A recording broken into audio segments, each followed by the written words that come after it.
What's going on, guys? Welcome back to United View. Luton Town 1, Manchester United 2. Another victory for Manchester United on the road, back-to-back away victories in the Premier League. And certainly it was, I would say it wasn't easy, but it wasn't without a bit of drama and a bit of tension, as it always is with Manchester United, certainly. This is the full-time view. You can call in and have your say if indeed you are a member. Be sure to smash a like on the like button. Be sure to subscribe, bottom right-hand corner. If indeed you wish to become a member, you can do so. Links in the video description. It's also the pinned comments in the live chat as well. If you are a member, you can go over to the YouTube page, the United View YouTube page. Go over to the community tab. You'll find the link there, and you can call in and you can give your thoughts on the match. Whilst people file in, whilst people have their say, people are saying you sound tinny, Owen. Wow, that's not very good at all, is it? Maybe let's try and fix this. What about now? Check 1 2 3. Check 1 2 3. Let's have a look. Maybe that's a bit better. Sometimes it's just you know what it is. StreamYard's got this thing, where like it automatically adjusts your volume on your microphone. It's just the worst. I mean, ends up screaming. I get very animated. That's what it is.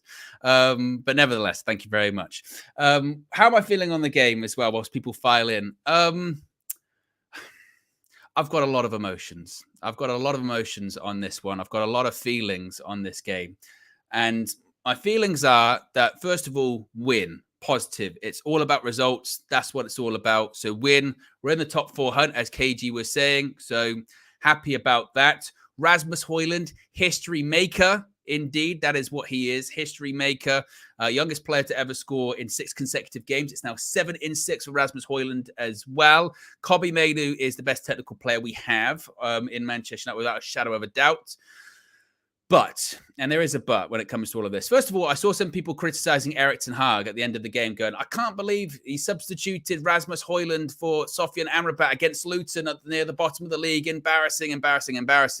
The reason he had to do that and shut up shop for the game is because we couldn't finish. That game should have been, for all intents and purposes, 4 or 5-1. We rounded the goalkeeper twice and managed not to score. Bruno Fernandes dragged one at the end. And to be honest with you, Bruno Fernandes, I mean, I know a lot of people will have their say when they call in about the Manchester United captain, but that was far from a captain's performance today from Bruno Fernandes. I think that's one of the worst games I think I've seen him have in a Manchester United shirt. I thought he was wasteful. I thought he was sloppy. I thought he was erratic. And towards the end of the game, frankly, he nearly cost his team the match when you should keep the ball in the corner when you've got possession of it. And he just gave it back to the opposition. They go up the other end, get a corner, and they hit the bar. It was absolutely awful. Harry Maguire, I thought, did really, really poorly today. One of the worst games he had in the United shirt. And I think once again, you know, I still say maybe when our Rasmus HOJLUND started scoring goals, he's probably our signing of the season. But Johnny Evans is a 2. Johnny Evans is the runner-up in that category because he came on at halftime and I thought he was brilliant. Absolutely brilliant. Casemiro, he had to come off at halftime. And again, I credit Erik ten Hag because I think he made the right subs today. We criticized him for not being proactive enough. The subs that he made at halftime, I think, positively changed the game for us. The McTominay for Casemiro. Casemiro was fortunate to be on the pitch. I mean, you can talk about the first one not being a yellow card, but when you're on a booking and he did that tackle that he did on that player, he should have been sent off. Like, he should have. That is a stonewall, a second yellow card, as you can see. And to be honest with you, the referee had a stinker today because not only would Luton feel upset about that, but he booked Kobbie Mainoo for actually getting the ball as well. Just awful. So I credit Ten Hag for making the subs. I credit Ten Hag, like I said, trying to shore up the game at the end. But there are certainly players, really the more senior players, again, we're looking at the senior players at Manchester United not really pulling their weight. We're looking at people like Rasmus HOJLUND, Kobbie Mainoo, young talents, developing talents, having to really bail United out because some of the senior players couldn't do it as well. So there you go. Be sure to smash a like on the like button. Be sure to subscribe, bottom right-hand corner. I think I'm caught up when it comes to everything there. Let's go to the calls. Let's start off with Aminor. We'll go to Aminor. Aminor, what are your thoughts on what you just saw this evening? Hi, Owen. It's a dysfunctional game of football, to be honest with you.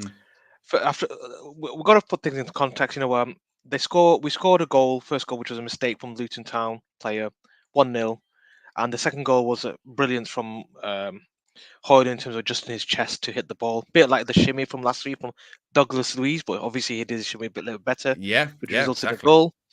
But apart from that, this is a team that is just not functioning. And what I mean by functioning is that senior players are not doing their job properly. We're going to talk about Bruno and Rashford and Casemiro, but like, apart from the counter-attacking opportunities we had, I just feel like I watched that game, and even though we were 1-2 and 1 up, I felt like we were losing psychologically. Mentally, I felt like we were the losing team just because the way we were unable to control the ball, unable to dictate or impose ourselves on the opposition team. And Luton, they're a very industrious team. They tried their best, but how often did they really cause Onana trouble? I can't recall any. But the way they No, played not and the really. way we allowed them to play just made me feel nervous. And this is just unsustainable football for me in the long term. I just can't see Mm. how we go from here in terms of really challenging for the top four. But this is, I suppose, the follow-up question to that is it unsustainable because of the manager or because of the players? Because I think that again, this is really fine margin stuff, isn't it? Because for all intents and purposes, if people like Garnacho, who I thought struggled today as well, and Bruno Fernandes, if they do what they're meant to do when they round the goalkeeper and score, and we win that game 4-1, then I think we're all going, yeah, it wasn't great, but I tell you what, that's a good result. And I'm Yeah. not sure what Eric Ten Hag can do about that, to be honest with No, you, because no, that's kind of out of his hands a little bit, isn't it? it is, and the only thing Eric Ten Hag, I will, I think, in answer to your question, I think is majority of the players. But the one thing I'd flip onto Eric Ten Hag knew Shaw's injury status, and yet he took him off after 44 minutes. So why, if he was not Mm, fully fit, why did you play him? And then this speaks on another question that I don't want to go down. Where on earth is my last year? But let's not bring that up for now. But if you knew a player is semi-injured, why play him again in a team in a game against Luton Town? You could have put Lindelof on the right, Dallo on the left, who has played in the left, and start the game that way. But I hold Eric Ten Hag to account for that decision he made. But overall, I do agree with you. It's the senior players like Bruno. I think KG said it perfectly well at the end. 92nd minute, we've got a corner. Bruno decides to shoot. If they scored mm. from that, I would have been we would have been fuming. And you know what? Luton would have deserved it if they got an equaliser. So it's the senior players who need to be held account. Bruno, Casemiro, and Rashford. Those three players need to be they need to be they need to be held accountable. And I don't think our fan base do that enough, especially on Bruno, because they just seem to think Bruno will save us from a difficult place that we're in. But we need to call these players out now and say, look, you're not doing your job. And when you compare Mainoo to them, Mainoo was one of the few players I thought, and HOJLUND actually, but I want to talk about HOJLUND and Mainoo together. HOJLUND, his build-up play, with the way he held up the ball, passed it to build up play was fantastic. I thought he should have scored a Mhm. few more goals. But Mainoo, when he was under pressure, he's just a Rolls Royce. He is a Rolls Royce of a midfielder. And I just wish players like Bruno and Rashford and Casemiro could look at him and say, look, if an 18-year-old kid can do this, why can't I? That's the last thing I want to say on that, Rowan. Yeah, I mean, just briefly before we wrap things up, when it comes to Bruno, I suppose maybe the one criticism you can give to Eric Ten Hag is why do you think there is an insistence not to take him off? Do you think it's a lack of options? Because really, there was there was a number 10 waiting on the bench in Christian Eriksen that could easily go like for like and replace Bruno I don't think I Fernandes. see. So why don't you think I'm he not did sure. it? uh, See, I think Bruno's is his captain, so he has to pick him because he's his captain. See, if he didn't have the captain armband, we're in the same situation with Harry Maguire. I think a little bit, but I also think the reason why he's not taking him off is because Mount is not ready. If Mount was fully functioning and playing fully fit, I think Ten Hag would have said, "Okay, fine, Bruno, you're not playing well today. After 6 minutes, you're coming off. I'm going to bring Mason Mount on." That's why I think. But because Mount's not available, that's why he's not pulling the trigger. But one last thing before you go, Casemiro, I'm sorry, I love the guy, but I don't trust him. I'm now beginning to come into a position whereby I don't trust you as a football player to keep yourself on the pitch for 90 minutes, and that is quite a disgraceful thing to say for somebody who's won the Champions League 5 times. I don't know what's gone on in his mind, or is his legs are gone. I don't know, but that's another player we need to call out.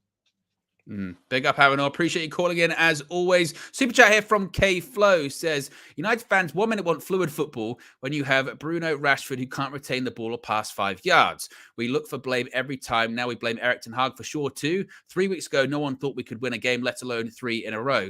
I think the Luke Shaw thing, again, it's an interesting one because I suppose look, the buck stops with the manager with that, but I don't think it's a case of he just randomly takes that choice. I mean, I think once again, it puts pressure on the medical department because they're the ones that make those recommendations to the manager and say, you can do it. He's fine. Clearly, he's not fine. And I think it's a bigger conversation once again about Luke Shaw. I've been saying it the last couple of weeks. I think the left back position in the summer, there needs to be a massive conversation about that because Erik ten Hag before the game, they were talking about how it's the first time since when is it like August or something like that he's named an unchanged starting 11.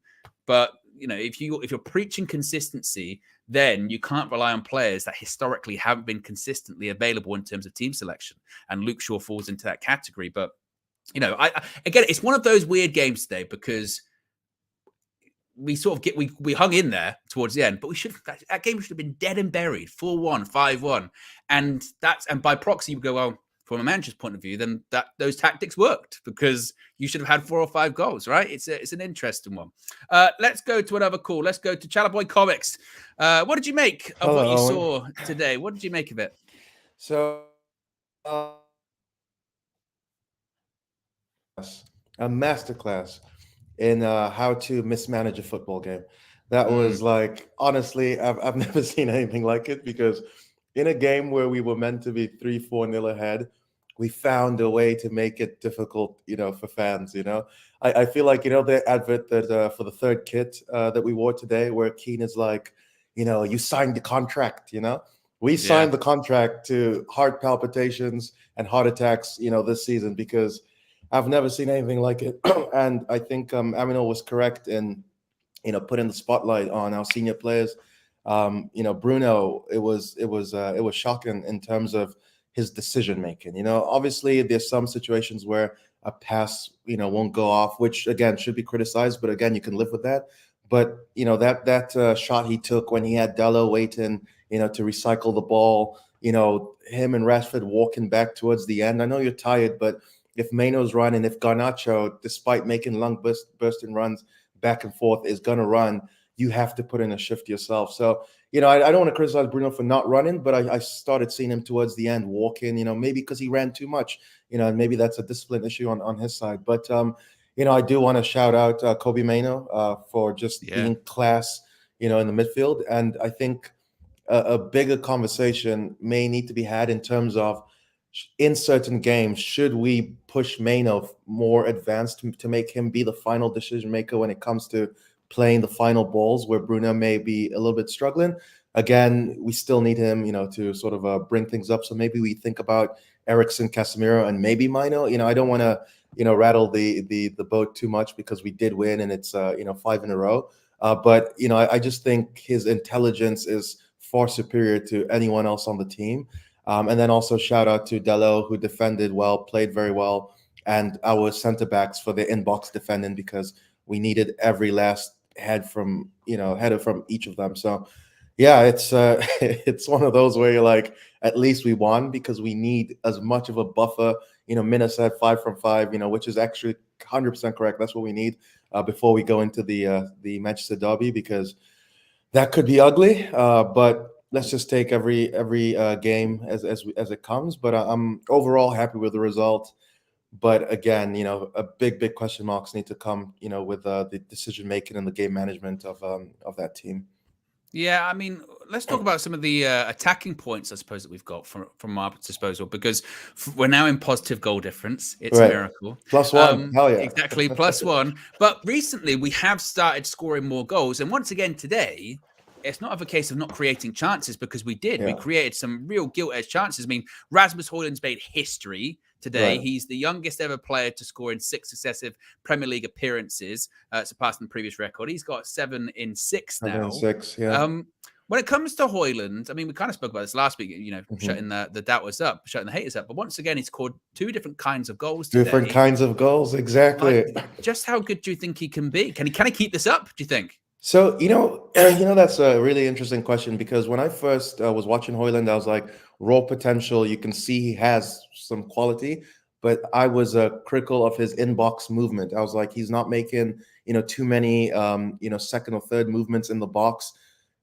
Since I've said that, like every single week, he learns. His rate of like learning and intelligence and application is so high that it's like when he makes one mistake one game, it's as if they review it with the team, and all of a sudden that mistake is fixed, and then he can sort of kick on. So I think at the rate he's processing information and sort of adapting his game style to certain situations gives me a lot of hope for his long term potential, and I'm very, very happy with him. The only thing I would sort of caution against when it comes to his play is to sometimes, now this is again a learning period, is understand when to sort of like pull back the intensity. When it's whether it's like backing into someone or entering unnecessary contact. I only say that not because I don't like when he does that, but because we don't have anyone else. So it's a situation where he needs to, in a way, preserve his body for the long run, because we're going to need every single bit of performance we have from him. But I'm beyond the moon in terms of the rate of learning is unreal. Him and the minor are showing a level of improvement that is like, whoa, how are these guys like actually normal players, or are we looking at potential world-class beaters? So it's too early to tell right now, but top scorer in the Champions League still, and now 6 and 7, 7 and 6 rather.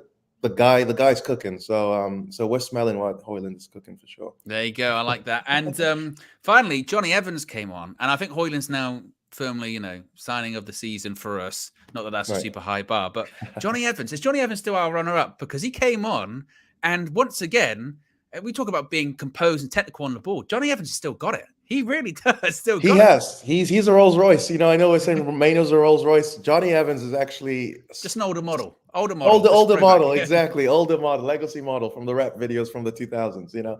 He's honestly class, and his anticipation, his awareness, to just be in the right place, right time.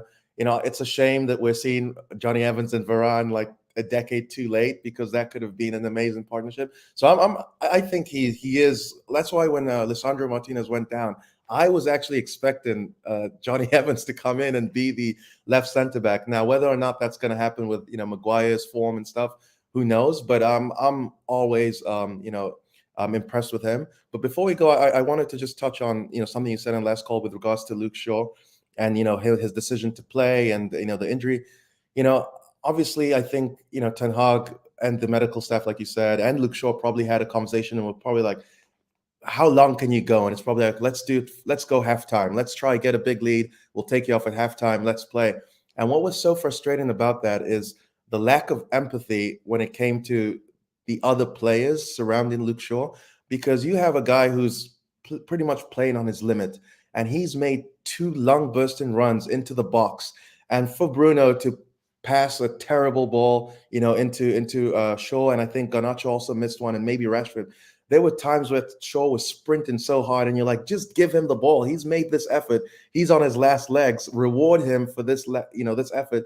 And we didn't, and then he goes off injured. So it was just frustrating to see that situation. But I'm with you that we have to address that position. I'm a huge Luke Shaw fan, because when he plays at the top of the game, I think he's a world-beaten left back. But let's just hope he recovers well, because we need him for the City game. So hopefully it works out. Hopefully it works out indeed. Big up Chalaboy Comics. Appreciate you calling in. Couple of super chats here. K-Flow says, fans go, it's only Luton. City barely beat them. Spanked Brighton. Drew with the Scousers. They drew at Newcastle 4-4. Everyone said it was going to be a difficult game. And I don't think that there's any... I don't think that... Mainly, I think opposition fans will go, oh, you're trying to see out the game against Luton. We all said it was going to be a difficult game. I think the frustration comes in that it was a difficult game that didn't need to be difficult, because when you go 2-0 up in the opening, 10 minutes or something like that, and then you just totally lose control of the game, not because really Luton up their level, but because you dropped your own. And also, even though you lost control of the game, you still end up looking at the chances you haven't gone, we should have won that game 4 or 5-1. That's probably where the criticism comes from. But I agree with you. I think it's one of those ones that in a couple of weeks' time, all that matters is winning. I've said that so many times recently, and that is the cold hard facts of it. Spurs, they lost yesterday. We won. We gained 3 points on them. That is what's going to matter at the end of the day and the end of the season as well. Red Baron says, "My man HOJLUND over HOJLUND." Right, comic brother. Wow, saying HOJLUND over HOJLUND. Hey, HOJLUND got 2. HOJLUND couldn't even get 1, could he? He slapped the camera out of his face as well. Yeah. Not bad. Let's go to another call. Let's go to John Morgan. Hopefully there's no bugs or anything like that today. Hopefully we're in a environment. I closed the window. Before I called in, I thought, wait, let me close this window because the guys here are rude. They want to come and have a conversation with us. Exactly. What did you make of the game? Difficult game. I think we got off to a flyer. I do want to... There's a saying. I heard a saying, if Jesus is king, context is queen. And I think with regards to context in the game, like, we need to realize that Luton isn't a bad side at home. And I think that the way we played complemented really, or the way when we took the lead, it complemented our style of play because we have players that's good on the break. Right. Now, with the positives, I think that we created a lot of one-on-one opportunities. And I take that as a positive because oftentimes we don't, throughout the season, we weren't able to make the final pass, man. And the quality on the ball, trying to make the pass was off. We have felt today, even though we were under pressure, and even though we were camped in our own final third, if you can put it like that. I think quality on the ball still allowed us to get one-on-one chances, which we should have scored. Right? Yeah. And I think that we shouldn't be overcritical of Garnacho because this is just what you're going to get with young players. Young players is not able to be as decisive as your 25, 26, 27-year-old. They're still in the coming up years. Again, I think Kobbie Mainoo was fantastic today, and I think every time he plays, it's just like, I can't believe it is our player because he's so good. Amazing. And he, like, literally the beautiful part, like the beauty in it is that we were under pressure. He was getting no help from Casemiro today. Casemiro, I think, had a bad game today. I think it's just that. I won't go as far as to say that he's finished, or I just think he had a bad game today. Bruno Fernandes, he should have scored. He was in and out of the game. I would like you as a captain. I think he sets the tone well in games, but today was just very off for him. But I think regarding that, that's just how good Kobbie was today. Was those two players can have off days and he still can run the show, which I think was fantastic. Yeah, I mean, where do you sit on Bruno Fernandes? Because I think he was probably the main point of criticism that a lot of people have had after the game, saying that he was wasteful, he was erratic, lost possession a lot of the time, put his teammates under pressure with bad passes too. And as you mentioned, I'm not going to say like he's solely responsible for losing control of the game, but I think you bring up a really good point. As the captain, that's kind of your impetus. That's kind of your North Star. That's the person you look to. And when you're 2-0 up, if you're going to be erratic and lose the ball, does that put a team in a bad kind of headspace almost, that suddenly the game does get stretched and you can allow the team back in? Is that a fair criticism? To a point, though. Because we need to realize that yes, he's a captain, but he's also human, right? And we need to kind of have sympathy in the fact that you can't, because I believe for the last couple of games he's playing well. He just hasn't been scoring the goals that he needs to be scoring, right? And even today he gets 2 glaring opportunities that he should score. So if he puts that away, then all of a sudden Bruno had a great game. So for me, yes, as a captain, you need to set the tone. As a captain, you can't be going in and out, floating in and out of the game, in a sense of giving the ball away, but also putting your teammates under pressure. In a sense, what I don't like about Bruno not at the moment, but what I don't like about Bruno is that if he's having a bad game, the bad game is because of his decision making, and he makes good decisions at times, but when he's not on it, his decision making is the reason why he's not on it. And because quality, you can't doubt his quality. Passing ability, runs that he makes, little feints that he does, influences the game so good for us. But when he's making wrong decisions, that's when you can say now Bruno's having a bad game. So yeah, I think from that perspective, it's bad, right? But I would also say that we need to allow our players to have a bad game. That's the reality. Reality is you're not going to be on it 100%, but you need to win 100% of the games. But you need to find a way to win.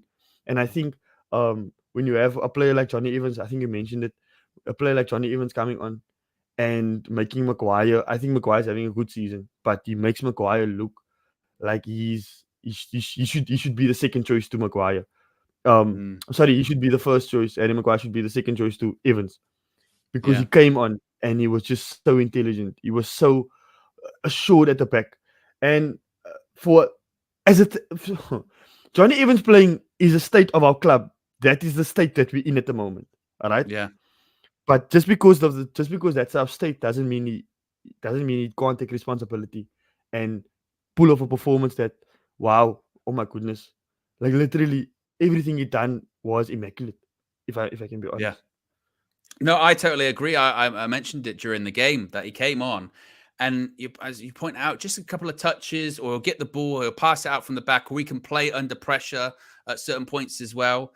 And it's a weird one. It depends how you look at it. It's either a case of is that how bad some of the other players are, or is that actually because Johnny Evans still has it a bit about him? I'm not sure which one it is, but either way, I thought he did excellent when he came on. Just finally, before we go to another call, Rasmus HOJLUND made history today. Just how good can he be? Just how good can he be, do you think? Okay, can he be? He can be whatever he wants to be, right? But how good is he? I think for me, I'm more interested in that particular question. How good is he at the moment? Because he's now scored 6 consecutive games. All right, we was said on this channel and on the Reckless delegation, he was told not good enough. All right, come outside, Charles. He was told that there needs to be a player in front of him who's going to come in right now into this team, all right, and pull off what he's pulling off with the amount of chances that he's getting. As you can see, things are a bit better with regards to chance creation, but it's not where it needs to be from a winger perspective. Rashford, Garnacho, all of a sudden we 2-0 up. They don't pass to him anymore because he got his goals. So what does that say, man? Yeah. For me, it's like, okay, we're going to play it for you, but if you score, okay, now I also need to score. And for me, it's like, come on, guys, man. And I think Ten Hag will sort it out. But I think he's excellent. I think he's a fantastic signing. Yesterday, I was on a different channel and I said, HOJLUND's better than HOJLUND. And I think I might be right. It's a crazy thought, but I think HOJLUND is better than HOJLUND because without the chances HOJLUND gets, what's a HOJLUND, man? If you don't give HOJLUND, if HOJLUND was in our team, he wouldn't have as much output as what he have at the moment. For me, I think HOJLUND will be better than HOJLUND in Man United's team. Will HOJLUND be better than HOJLUND in the City team? I don't know. All right, but for Man United, from a Man United perspective, HOJLUND over HOJLUND because that man can work. Your work rate, the fundamentals of football, Owen. Fundamentals of football is positive, work, and play for each other. Make runs, work tirelessly, pass the ball. So when someone's in a better position, pass the ball to them. If you need to take the shot, take the shot. Fundamentally, he's excellent. And I think he can be wherever he wants to be. HOJLUND over HOJLUND. Come alive. I tell you what, that's one way to end it, isn't it? That's one way to end a call. That's pretty good going by John Morgan right there. HOJLUND over HOJLUND, yeah? But I tell you what, I think he brings up a really good point there because sometimes it's almost like be careful what you wish for, isn't it? Be careful what you wish for. And sometimes you don't realize what you got until you don't have it anymore. Because for all of the talk, and I've been guilty of this as well, I'll hold my hands up of going, we need to get in a striker, we need to get a striker. And we do need another striker in the summer, obviously, but I think it brings a really good point. How many other strikers do you drop in Man United side? And do they score in 6 consecutive Premier League games? 7 goals in 6 consecutive Premier League games. That's not bad going. The numbers do kind of speak for themselves on that one, don't they? A couple of super chats here and new members. Katorga HD is the latest member of the UV Members Club. Welcome to you. If you wish to join them in the UV Members Club, you can do so. Links in the video description. It's also the pinned comment in the live chat as well. Amanor, the super chat, says, breaking news. Mina has said that Bruno should be sold. Hey, it's going to be, all I'm going to say is 4View is going to be very interesting tomorrow. Absolutely. No doubt 4View is going to be very interesting. Let's go to another call. Let's go to Show. Show. What did you make of what you saw today? What do you make of what Minna has said there, actually, about Bruno Fernandes possibly being sold? Yeah, I mean, I can look. The criticism of Bruno has been going on for probably years now. Let's be honest, and I agree with a lot of it. Should he be sold this summer? Unfortunately, because of the amount of players that need to be sold above him, I think we just have no choice but to keep him. Do I think he should get a new contract though? Probably not. That's what I would say. By selling him in the summer, but then if you're not going to give him a new contract, he's got a year left. No, has he got a year left? Because when Was it a couple? No. Sorry, he's got 2 years. Yes, he's got 2 years left. So, yeah. But it's a difficult one because how do you for someone like Ten Hag who just made him captain this summer, then you sell him 1 year later? What does that say? So, but look, he had another. My opinion is quite simple on Bruno. I think the current version that you see of Bruno has been poor for 2.5 years. That's my opinion. I think the version of Bruno that you saw in the first 1.5 years, where he was just like carrying the team on his back at times, which I don't expect him to do nowadays, because that's not fair to say, oh, this guy should be carrying the team on his back 4.5 years later. I don't expect that, but the performances have definitely, I think, especially recently, fallen off a cliff. I mean, today, some of the stuff he was doing, I just thought, like towards the end, that one where he took the corner and just smashed at the keeper, and I thought, yeah, this is the captain, and I think the captain, what the captain does resembles the team, and I think the way Bruno plays resembles how we play, and resembles how the manager plays. I mean, today again, surprise, surprise, Luton had the most shots on goal in the game, and it's against us. It's always against us. Classic.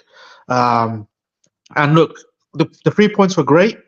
I'm happy for HOJLUND because I've always believed in HOJLUND. I think he's going to be a great player. I wish he had some help up front with him, another striker to rotate with. That would be nice. But yeah, HOJLUND, look, for me, HOJLUND and Kobe at the moment are carrying the team on their back. And they're the young players. They're showing up a lot of the senior players. They're showing up Bruno. I think personally, Casemiro's been atrocious since he came back from injury. But I don't think a lot of people are talking. I think he's been horrible. I don't think he's helped the midfield at all. I just think Kobe's been covering for him because Kobe's been that good. Kobe's playing like two players. Let's be real. I mean, today again, like, I can't think of a bad thing Kobe did today. Legit. I'm not even excited. No. Even when he got booked, it wasn't a yellow card. It wasn't a foul. It wasn't even a foul. It wasn't even a foul. I can't legit think of one bad thing. The pass, did he give away the ball?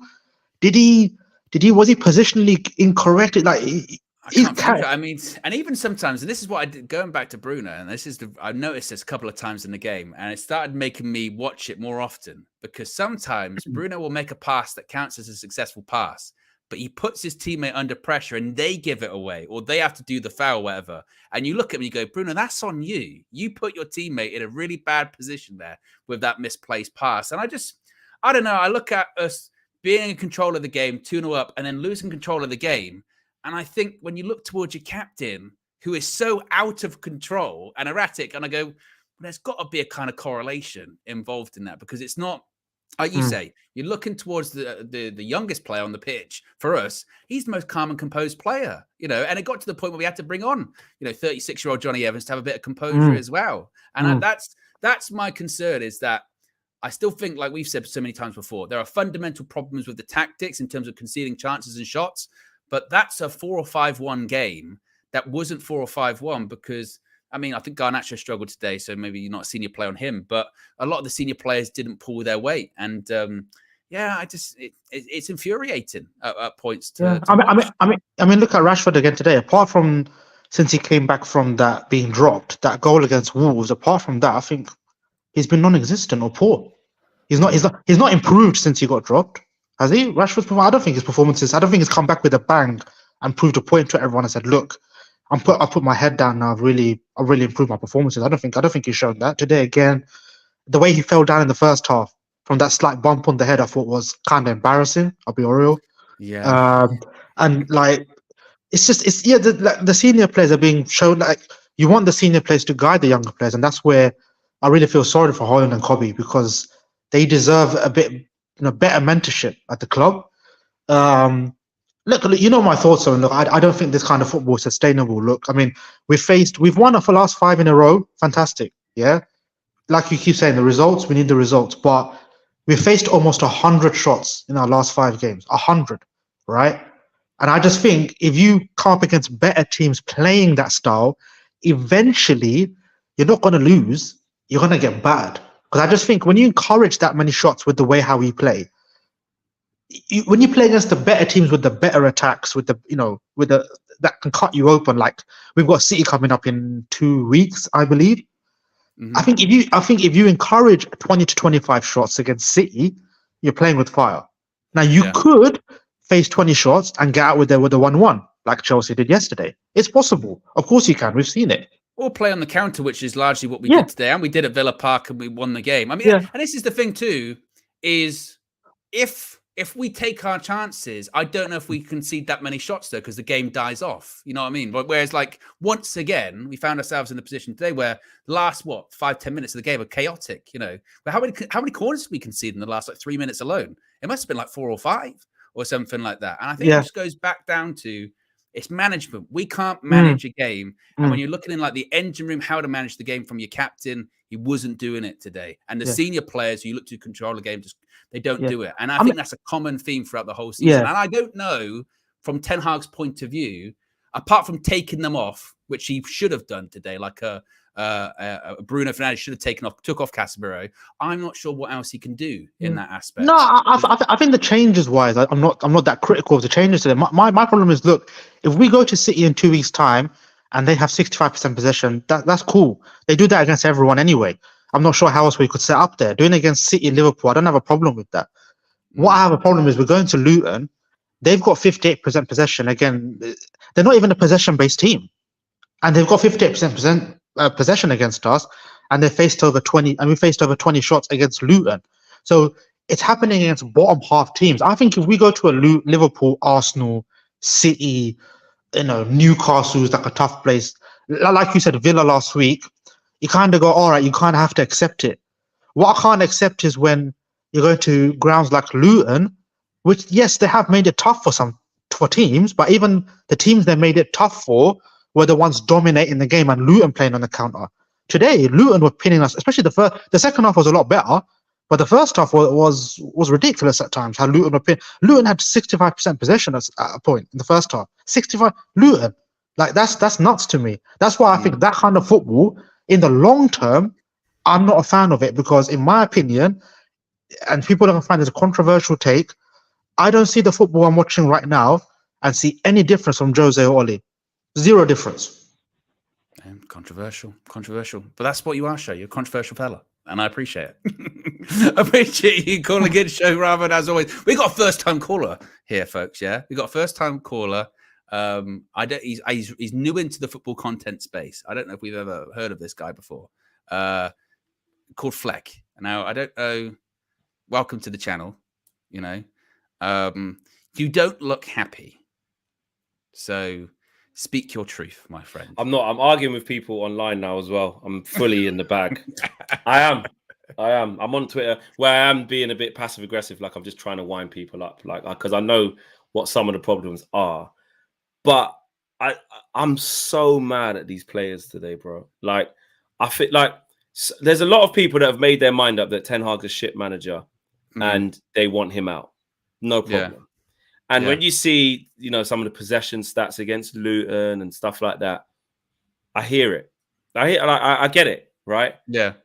But how on earth, right, how does Ten Hag legislate for starting a game like that, 2-0 up cruising, but then they say, but they gave you 2 goals. I'm sorry. Rasmus Højlund had to run around the fucking keeper and score. And the second one, we kept coming. Like, they didn't give us that set. We kept coming to the point where the second goal came. Let's not act like they just gave us a second goal. No, the ball fucking hit off somebody. And Rasmus Højlund had to do a Douglas Luiz into the fucking bottom corner. So don't tell me they gave us that. Don't tell me that. So we're 2-0 up. Yeah. You've got Casemiro in there, who's won fucking 5 Champions Leagues or whatever it is he's won. Yeah. And you've got Bruno in there, right? Who's Bruno, right? Experienced player. Kobbie Mainoo's supposed to say, I tell you what, they've scored a lucky goal, but don't worry, I've got Casemiro next to me. Let me hold your hand and walk me through this game. Instead, the most experienced player on the fucking pitch is walking a tightrope and should have got sent off. And it's Kobbie Mainoo. It's Kobbie Mainoo who's the one who's got the whole team on his back. Then we need half time. We need to get to half time because we're on our asses and we need our manager to get into us and calm us down because these pros, these senior ass pros who are 2-0 up against 17th place can't control the game. So then we come out in the second half, and in the second half, all right, cool. They had some little possession here and there, but who had all the chances? Who had gilt-edged chances to get not the third, not the fourth, but even the fifth? How many more do you want? What do you want Ten Hag to do? Run on and make us have 12 men so he could be an option for Garnacho to pass it to when he's clean through as well. What do you want? Do you want when Bruno's in the corner and there's a minute to go and it's clearly been not a great game and we just need to get in and he shoots, the moron shoots from this stupid dead angle and then they then get the ball and then go up the other side and then get a corner and hit the crossbar. We nearly draw the game. Like, these are decisions that are from big-ass, grown-ass men. Men. Like, what more do you want Ten Hag to do? Stylistically, I agree. Like, we've got work to do because the games are too open. But when you create that many chances and you don't eat your dinner, you don't finish your dinner, what do you want me to do? Pin you down and hold open the flipping your mouth and shove the food down? You call social services for that. It's not on for me to do that. That's why I push back when people go, because I saw it when he subbed HOJLUND for Amrabat. People go, oh, he's shutting up shop against Luton, 17th. And I went, he should be 4-5-0, 4-5-1 up. Easy. Like he's got to do that because the people can't score. So he's got to do that. He's got to make that sub. And then what he did was, it gets to half time, he's gone, fuck that. Casemiro, I don't care how experienced you are. You're going to get sent off. In fact, you should have got sent off. You're coming off. Then he's gone. I still haven't seen anything to suggest that Maguire thing was an injury. I don't know if I'm wrong on this. No, Maguire, first half, he was shocking. He went for the back of the same player like 2 or 3 times. Carlton Morris. The free kick give the ball to the player as well. Bro, Carlton Morris got Maguire hooked at half time. Eric Ten Hag said, I ain't chancing you either. You're coming off. Get off. So, and then Johnny Evans comes on and plays really well, by the way. So he made the key subs at the chance to get these flipping knuckleheads to actually do something. So he does that because the players won't do it. Then they create loads of chances. Then they don't score. What more do you want him to do? Oh, and then they get people saying, oh, but screenshotting me fucking things about the possession and shit. We had 9 shots on target. You should have been Luton 5-1 up. Like, it should have been 5-1 up. Tactics right. And last time I checked, if you really want to, and this sounds shameless, but it's true.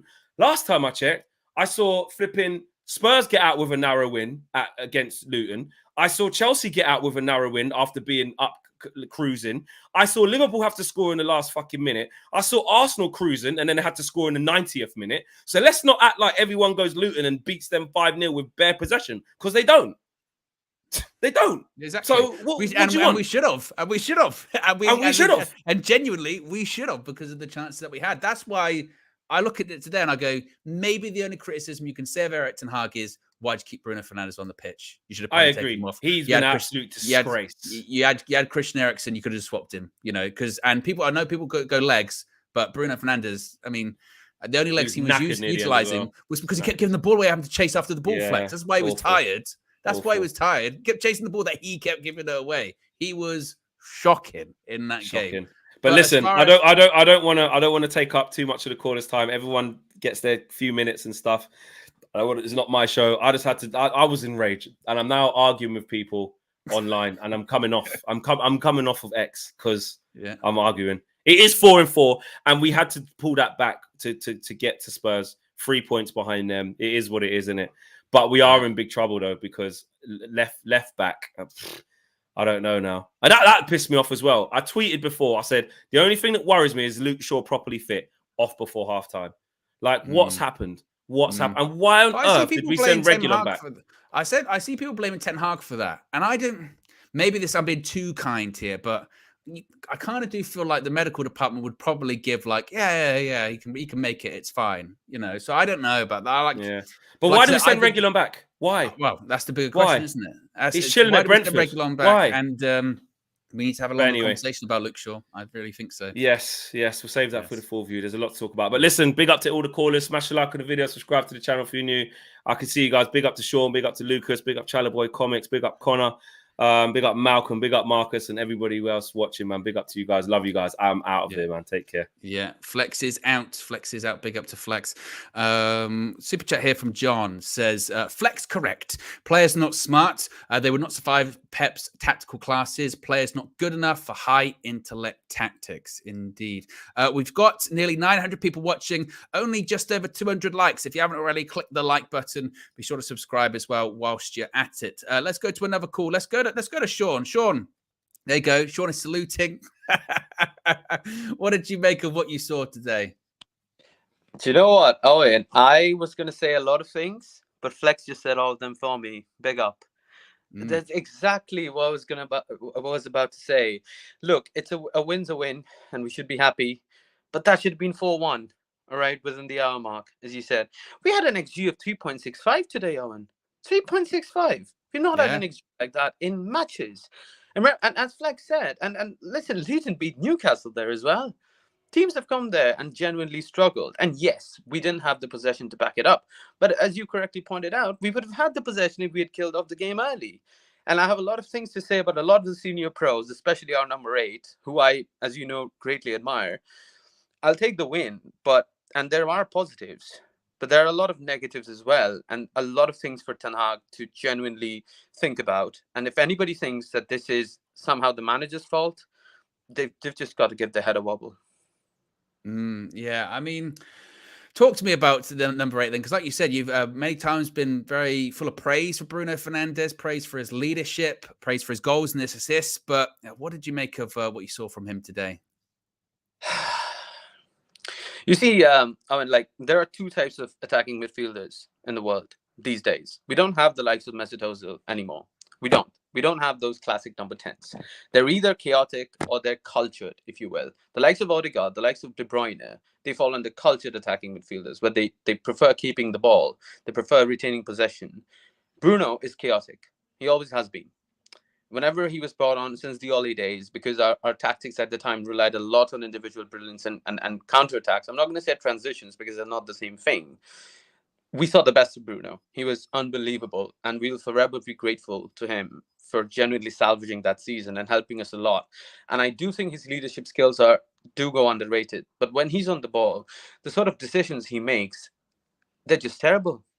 Absolutely terrible. I mean, at the last minute, why on earth, as Flex said, he would give the ball away like that and invite more pressure? We could have just conceded at the last minute. I know Barkley said it just passed off the post, but this is the problem with Bruno. Like, I hark back to what Flex said. The reason he has to make all of those runs, or you said it, but the reason he has to make all of those runs is because he gives the ball away in the first place. Yeah. And again, he was so right. How is it possible that in a midfield of Casemiro, Bruno, and Kobe Mainoo is the most intelligent one? He's the one who's marshalling everybody else. He's the one who's calmest on the ball. And I know Casemiro is good in transitions, and so is Bruno. But look, I know a lot of people criticize Rashford. I thought Rashford played very well today. I don't think he was being selfish at all. I think Bruno was being extremely selfish.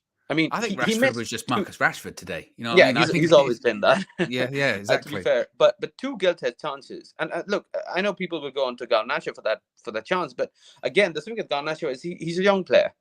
We can get used to that. Bruno is supposed to be an experienced player. He's the captain. He's the leader of the team. We were crying out for him to be the leader when Maguire was captain last season. And this is what he has. He hasn't scored a Premier League goal since November. That's appalling considering we're in February right now. And I'm trying to get positives out of this game for Bruno himself. But I think Erik ten Hag needs to have a real talk with him. And I remember telling you, I think, a couple of games before that I feel like Bruno's game has become a bit more cultured under Erik than it used to be before. It's still not good enough. And I was arguing with a mate before I came on this, and he said that if we put a fully fit Mason Mount in Bruno's position, we probably would have controlled the game much better. Or maybe even an Eriksen. And now I know he can't take him off because he's the captain, but if we take Bruno off in the 17th minute and bring on Christian Eriksen, we automatically have more control of the game. Because Eriksen has lost his legs and everything, but what he does very well is take good, intelligent footballing decisions. And as someone who works in sports analytics, I can tell you we value that a lot. We look at player data all the time. And if you look at Bruno's heat map, it's all over the pitch. He's sometimes playing right back, left back, CDM. That's not what you want your number 10 to be. Not when you're trying to compete with the likes of Man City or Liverpool. That's not what you want. You want your midfield to be a cohesive unit. You don't want your attacking midfielder to be a supporting striker. There were 4 instances I saw during the game where he was occupying the same vertical line as Rasmus. And I remember he was doing that even when Ronaldo was there. He was kind of playing close to him. That's not what he's supposed to do. And that is the reason Kaz gets the yellow card in the first place. One of the big reasons that Kaz gets caught out. And I don't think this is on Ten Hag, because I think this is just Bruno's natural game. How long we can persist with him, I don't know. I'm not of the opinion that he should be sold. Like, let's not be rash about this. But there has to be more competition to him. That there has to be. He needs to understand that he's not like. He needs to take more accountability, not just for his decisions on the ball, but also decisions off the ball. You can't just ping passes like Hollywood passes all the time anymore. We're trying to get better as a team. We're trying to control games more. And having Bruno be what he is at this moment in time is not only not helping us, it is actively destroying us. And that's the problem. Yeah, finally, maybe to end on a bit more of a positive note, Rasmus HOJLUND makes history. I thought it was a really interesting point that John Morgan made earlier on. Is there anyone else in world football, shall we say, if you drop into this team, get 7 goals in 6 games? I mean, do we have to actually for all of this talk about a new striker, does the striker have to be a backup to Rasmus HOJLUND if he keeps up this form next season? Yeah, 100%. 100%. I mean, I know people talk about Ivan Toney coming in, but even if he does, or even if an experienced striker comes in, I don't know, whoever, Rasmus has to be our first choice number 9. I mean, look at his holder play. We've not had holder play like that since I can't even remember. It's been so long. It just feels good to see a proper centre forward do centre forward roles and actually help other people. And actually, I think Rasmus might be one of the least selfish centre forwards I've ever seen. He always looks for the pass. He'll hold the ball up and he'll always look for the pass for the wingers. And I think the wingers obviously are more selfish than he is, and so is Bruno, and that's hindering him. You put Rasmus in any other team which plays possession football, he gets double the goals. And let's not forget this, that most of his goals, I know a couple of them have been tap-ins, most of the goals he's created for himself. Yeah. It's not like he's been supplied. Like, I don't even want to go to the HOJLUND comparisons, because let's not do that. But imagine if HOJLUND was given a bit of the service that Darwin Núñez has been given in Liverpool, he'd be scoring double the goals. It's truly unbelievable. I think in the last 3 or 4 games, he's been given more service. But before, like, I remember somebody saying that the Man United striker role used to be a graveyard shift. In a graveyard shift, I think he's doing a hell of a job. And long may continue, because I've always been a big fan of Rasmus. Even when he was at Atlanta, I used to, like, I have a mate of mine who's an Atlanta fan, and he told me that Duvan Zapata, who used to be the main striker for Atlanta, should be benched for Rasmus. And I remember thinking that, what is he talking about? And now I get it. Obviously, he's very unhappy that he plays for us instead of them now. Yeah. But I mean, long may it continue. I'm a big fan of him. I always have been, and I just really hope that Eric. I mean, look, he has a big role to play in Rasmus' development over the years now, especially into the future. I just hope that Eric understands that people need to supply him with the ball. It's not just the wingers, it's the midfielders. They have to keep supplying him. I think 2 of the assists he's got have come from Casemiro. That shouldn't be the case. They should be coming from Bruno. They should be coming from number 10. And I don't want to keep on and on about Bruno, but Rasmus is a big positive. He's always been a big positive this season. Look, a win's a win. I'm quite happy. Like, obviously, let's not get into too many negatives here. I'm sure the full-time view will be very, very interesting tomorrow. Looking forward to seeing it. But look, I'm gonna go to sleep a happy man today. There'll be negatives, but at the same time, up the effing Reds. Let's keep on this momentum. Let's smash Fulham at home, and then we'll see where it goes from here, because we have momentum, and that's all that matters. Yeah, absolutely. Absolutely. Appreciate you, Sean. Appreciate you calling in, as always. I think I've got another super chat here. I do. Banoffee Barnacle, what a name that is, says, Bruno is starting to run out of credit at this stage for me. Haven't seen anything solid from him in a while. I think Sean brought it up there. I think the last goal that I can recall Bruno scoring, was it the one against Fulham away from home? It might have been. That's what it might have been. But I think certainly the spotlight very much on him coming out of today's game. Let's get to a final call. Let's go to Connor. Connor, what did you make of everything you saw today? I've just seen that. Was this you in the chat that goes, "Let me talk Yeah. on this team's lack of balls to Hoyland"? I thought you were just gonna say lack of balls, but I saw to Hoyland at the end of it. That's also true. But no, we do need to talk about the lack of balls to Hoyland. In Hoyland's since Boxing Day, Hoyland has scored. How many goals has he scored? He scored 1, 2, 3, 4, 5, 6, 8. 8 goals in his last matches. So let's imagine this. How many players who play for Manchester United do you think have assisted him? There's only 2. But how many? Can you think of their names? Because Casemiro today, that counts as assist, right? Yeah, and Casemiro. The other person who. Oh no, sorry. It's 3. Sorry. So it's 3. So it was Casemiro. Casemiro's 1. There's another 2. Casemiro's 1. The other 2.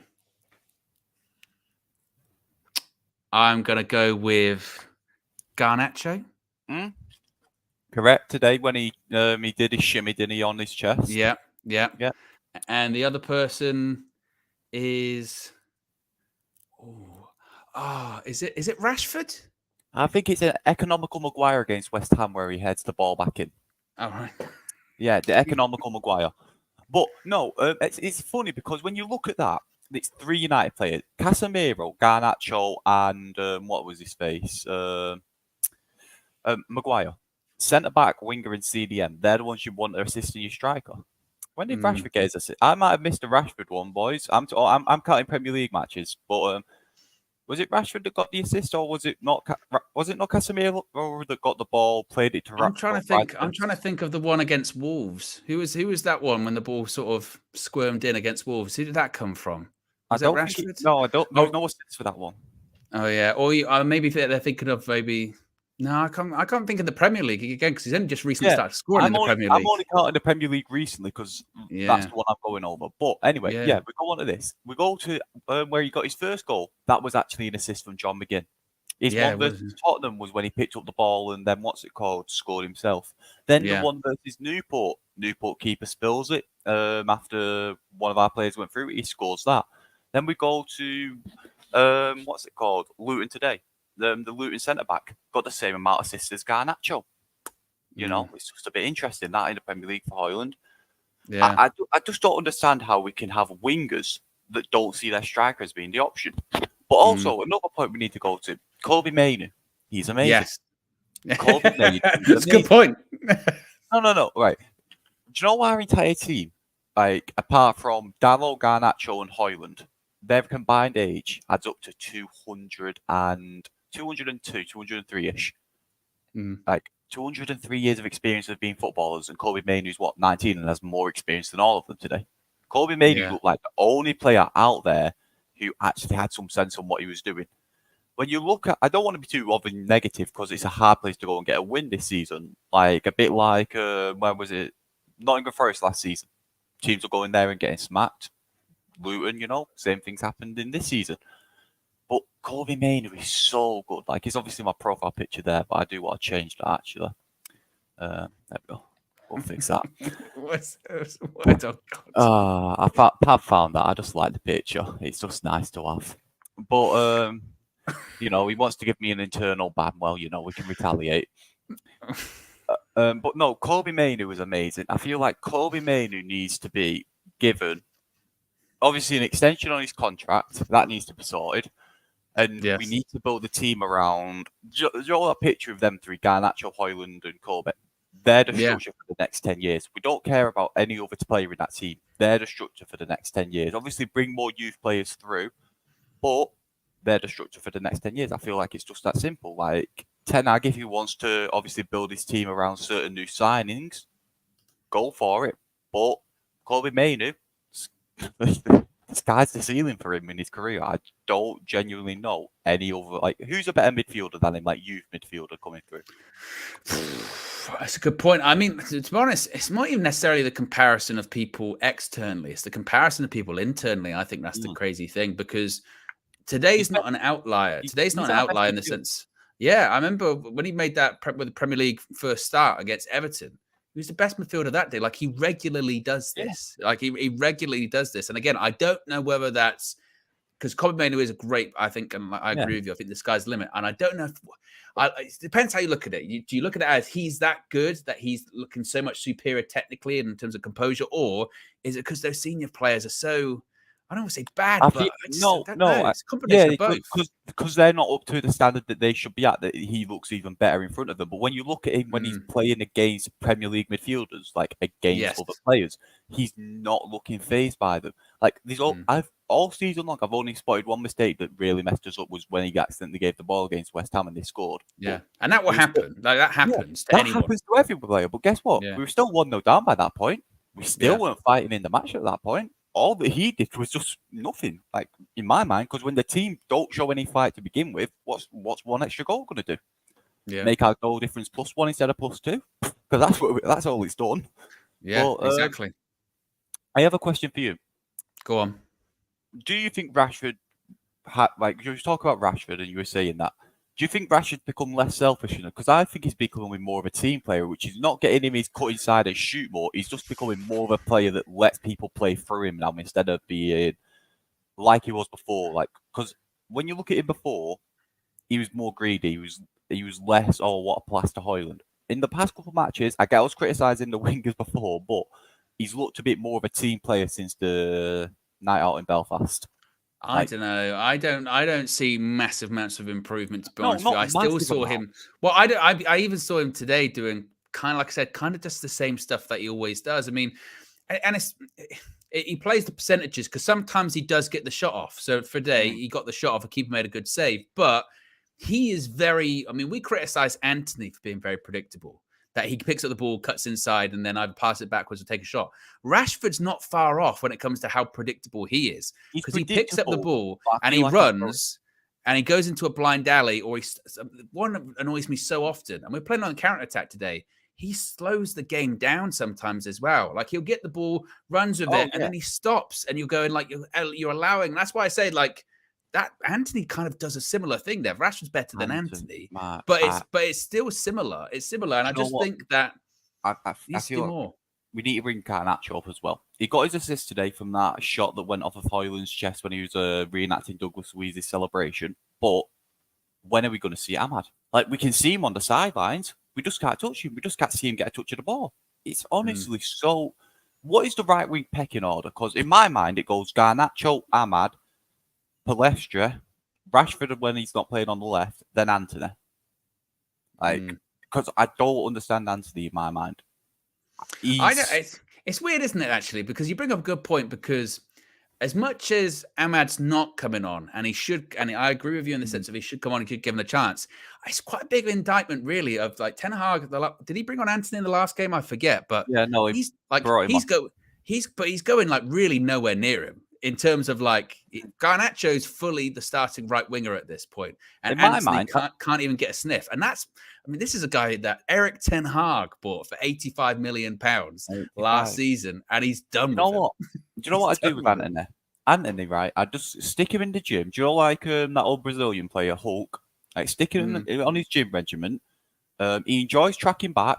Make him the new left back. Get him bulked up and make him the new left back, because we've not got a left back. He tracks back rather well and he's left-footed, so we can put a few crosses in. Just make him a left back. That's the best thing that we can do for him, in my mind. There you go.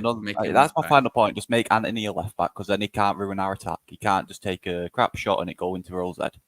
There you go. Big up Connor. I wasn't sure where he was going with it. I tell you what, it's not bad. Make Anthony a left back. I was confused by the maths. There was a lot of maths going on in that one as well. If you add them up to this age and all this kind of stuff, I was like, this is too late for me. Connor, that kind of maths. My brain, I only got a C at GCSE in maths. I wasn't very good. But there you go, guys. That's a full-time view for you today. Be sure to smash a like on the like button. Be sure to subscribe bottom right-hand corner. What's on tap for the remainder of the day? Fan views should be out. Hopefully they are out. More will be coming very soon. Tomorrow morning, 9 a.m., Flex and myself will be live with the morning view. The morning views after matches are quite interesting as well, because it's kind of like we've kind of sort of merged them with Match Day Reloaded. It's a bit of both now. It's a bit of what the manager said, how we're feeling the day after, and all that kind of stuff. So be sure to join Flex and myself, 9 a.m. tomorrow. And then, of course, Full View, Monday, 7 p.m. We'll be live with the full crew. with a lot to say, certainly, I think, as well. Certainly a lot to say, and it's going to be very interesting. So, yes, appreciate you all joining in. Appreciate you all calling in. Apologies to those, of course, I haven't been able to get to. It's been the fastest hour ever as well. But be sure to smash a like on the like button. Be sure to subscribe, bottom right-hand corner. And I'll speak to you all very soon. I'm out of here. Peace.